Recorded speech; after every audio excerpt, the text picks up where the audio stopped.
YouTube, back with another video. Today's video is just gonna be about you know, on the path to enlightenment. I just, like I said, every video is just like an understanding more concretely of what we already know, but just more of an understanding.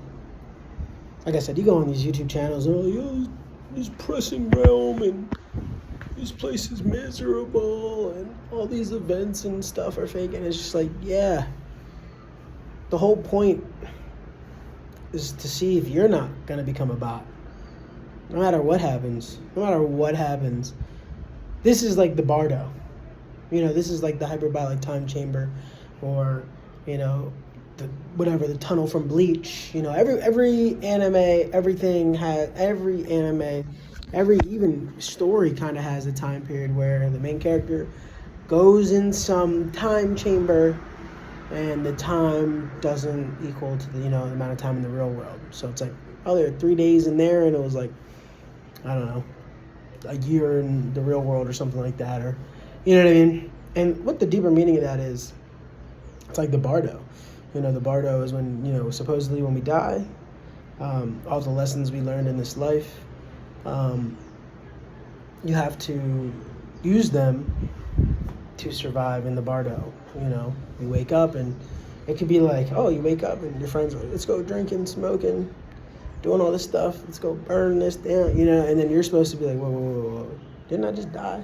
Like, you're supposed to have that intuition, you're supposed to have the knowledge to know what's going on. So yeah, and that's kind of what I want to talk about today. Just like, so people get angry, and and that's what this whole the system. This is what I've been saying this since a kid.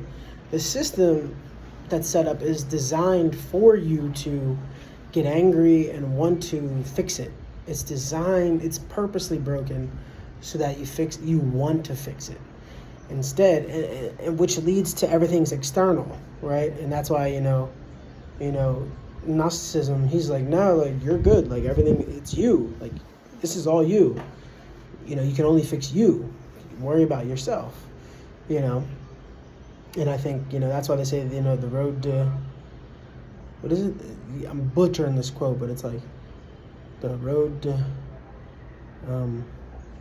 heaven is paved with good intentions, right? It's because it's supposed to say, like, you want to become good, and then you do these things, and then eventually you turn evil, right?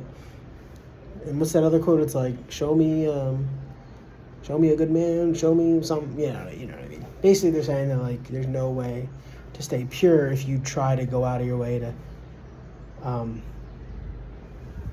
fix this world, because it leads to just the empathy burnout, and I think that's what it leads to. No matter what solution you come to, you're like, well, we got to just start over, and then get this. We burn this all down, guess what? And people are going to still end up like this again. There's no way around it. But there is a way around it. There's the only way through it is you accepting that you are kind of just a victim to your circumstances, right? And you are supposed to make the best decisions within the circumstances you're played out, right? Every it's like turn-based RPG. You got 3, 4, 5 moves you can make, which is the best one every time you get a chance to make a decision. And that's something that we're missing, is that if it's a game, there's other people who take turns too, right? Like when you play a game, other people go, right? So you went, and now who knows how many people are going. So you're playing with friends. You got 1, 2, 3, 4, 5, 6, 7, 8. The enemy's got to go. They got multiple turns. So you got to think. So, like, realistically, let's go back to the time chamber. So let's say how long it takes for everybody to do their turn. Let's say that was a year. Everybody made their move, and it was a year. So what were you doing in that year before you made your next decision, right? So that's how you got to think about life. You got to think that it's a series of set decisions.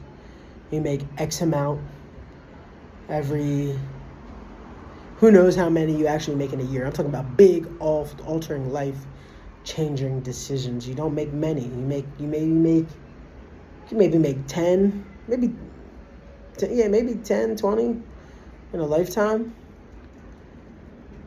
Maybe more, maybe less.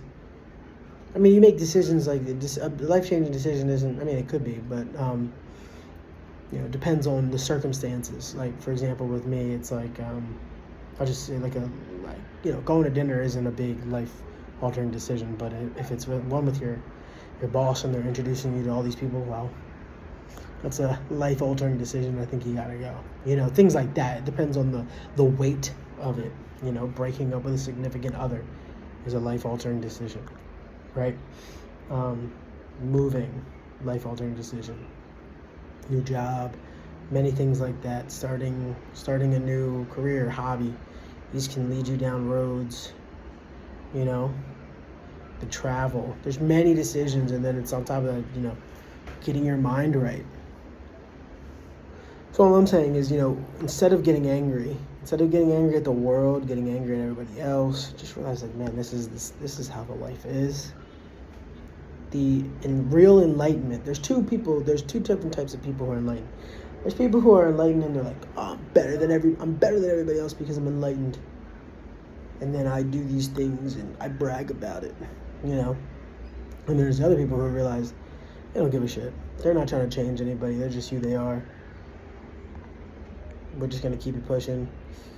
I'm not trying to change your opinion on things. I'm going to tell you. But the thing is, though, when you meet real enlightened, I talked about this with my friend. When you meet real enlightened people, whenever we speak, it sounds like a fact. It sounds like concrete. So it makes people who are not fully, truly enlightened, it makes them uncomfortable because they're like, wait, I thought I was fully enlightened, but this guy is speaking way more confidence than I am. Because we're not trying to convince you. Because at the end of the day, I don't care anymore. And that's the difference. Fake enlightened and like people on the journey, they want everybody to care. They want to change everybody. They want everybody I truly do not care about you. Truly do not. Of course, we have empathy. We care. We love. We want everything. But at the end of the day, I can't do anything for you. I'm not your mom. I'm not your dad. We are not in school. I'm not your mother. I'm not your dad. We are not in school. I'm not your teacher. I've had people say that they view me as that, and it's like, oh, well, I'm not. Nobody wants to be pointed that. I don't care to be that. I don't want that pressure. I don't want that. Because like I said, even when you live the life and you lead by example, it's still because people want to find a way out. They want to weasel out any way instead of like taking responsibility for themselves and stepping up to the plate. You go ahead. That's basically what it is. It's like you're always up to bat, but you're always like, no, you can go. My shoulder's hurting a little bit. They'll always have an excuse. So that's what you gotta do. You just gotta rub those people off. Man, who cares? You gotta focus on yourself. And at the end of the day, don't get me wrong, it hurts. Right? I think that's the hardest part about this life is that like it really, that's where people get angry. Is because, the anger comes from, oh my God, I gotta do this. My family sucks. It's making me go over here. Like it's making me travel. It's making me do these things, right? Like life kind of forces you to experience pain and discomfort and growth. That's why I said it's all programmed. Like anybody who's truly enlightened, they had a terrible upbringing, right? Fake ass family. Some events that that sting at them all the time. So then, it makes their armor very strong, Armor's super strong because it's just you've been through so much and it's not even that you've been through so much, is that you've been through so much emotional turmoil that not that you're numb to it, but you're just more like you already can kind of see how things are going to go and you prepare for it. So that's what puts us up, our guards up. We already know how this road's going to go, so I'm not even going to invest too much energy, not get too angry. So then you learn to control your emotions. And it is what it is. This person, they have potential. Yeah, they do. But they're not going to listen to me. They're going to learn when it's too late. So I got to let them go now before I get too attached. And then, that's how you're thinking. But you can't get angry because that's what you want to do. That's where the unenlightened do. They get angry at the world. They're like, oh, you're making me go through all that shit, bro. God's not real. Because why would God do this? God's real, and that's how you know he's real. Because He's making you go through all this, aka you are making yourself go all through this. I say it all the time, man. The only person that can create your own worst punishment, like if you know yourself in and out, you know yourself like the back of your hand. You're the only person who could write your story, so that you could learn your lesson, right?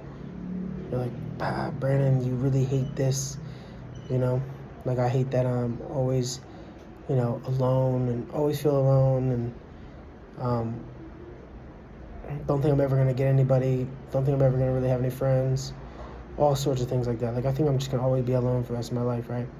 So of course my life is gonna be written to where I'm always alone. Hence, right now. You know what I mean? You're gonna be in a relationship, you're gonna feel alone. So you're gonna write yourself a life that forces you to be okay with being alone. It's gonna keep luring in false hopes.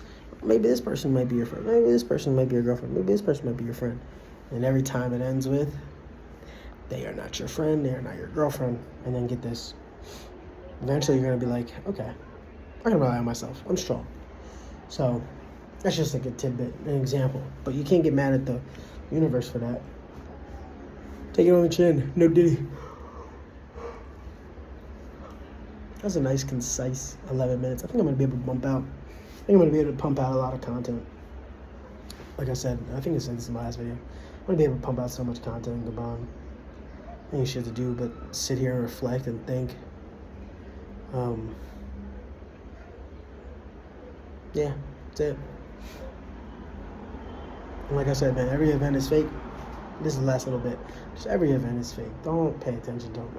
All the people are like, oh, the nothing happening is crowd. There's a subset of people who get mad at the people who believe that there's nothing ever happening. There's nothing ever happening. Everybody, the Charlie Kirk thing came out. There was like, over half the people in attendance were FBI, CIA. Now think about that in the grand scheme of every event that's ever happened ever. FBI, CIA, whatever was before even the FBI, CIA. I don't even know what was before those groups. What's the MI6? What's the Israelis group's name? Can't even remember right now. Like what was before all them? Some other subsect. They orchestrated everybody. Every movement. For example, any black empowerment, MLK, boom, fake. Malcolm X, he wasn't fake. He just got killed. He got set up, and then when he found out the truth, yeah. Same with MLK. He could have been real, but when he finally realized he was being used, it was too late, and then they had to kill him. You know what I mean? Like, that's another thing. Like any movement, any shooting that happens fake. Just eventually to, and like I said, and you're like, well, last thing you're thinking, like, well, how are all these events fake? These people aren't real either. There's 500, how many people? 7 billion people on the planet. There's realistically probably only maybe 100 million, maybe, and you got to think about how many, and think about actually how many, were spread out. If there's 100 million people on this earth and the earth is massive and we're really spread out, there's probably only a few real individuals everywhere. And then it's like a video game, you just place in, floating NPCs that load in whenever you turn the direction. Everybody's just an NPC. So they're used to sway us, right? The whole goal is to sway us. The whole goal is to sway our minds into powering this reality more. So when you focus on the external, you're actually helping power the system more. That's how the game works. That's why in Akira too, the movie Akira, they even say like they were using child brains to kind of, make this reality, or a reality. Same thing. They say that with Epstein. They said that they had kids. I forget what they said. That Epstein had kids that would. Basically the same thing. They had kids and they would use them, not only for their blood, but, to power certain different things. So, that's what we're really in. And when you know that all deep down in your mind that you're just like, listen, you're one of the few, all these people are fake, they're bots, I do not care. It sounds crazy. But, but the truth, the truth is stranger than fiction, because the truth is, but the funny thing is that, like, people will watch these movies of everything I've said, and they'll be like, yo, that movie's crazy, because, like, what if? And then somebody's like, no, that is what it is. They're like, nah, bro, you're crazy. They're not ready to handle that next level. I think, apparently in the Buddhism philosophy, they say that anybody can turn from an NPC into an enlightened being. I don't believe that. But that's the Buddhist way of, thinking. They think that if you abstain from everything, and then you'll be able to, reach enlightenment. But I don't think that's the case. I believe that you have to participate in and learn your lessons to then reach nirvana. By abstaining and not participating in this world, I think you're just pushing everything off. I think you're just going to come down here and have to do it again under harder circumstances. And I think it gets harder and harder every time. Or it gets easier and easier depending on how much you accomplish in each life. And that's it. Okay. I'll talk to you guys in the next one.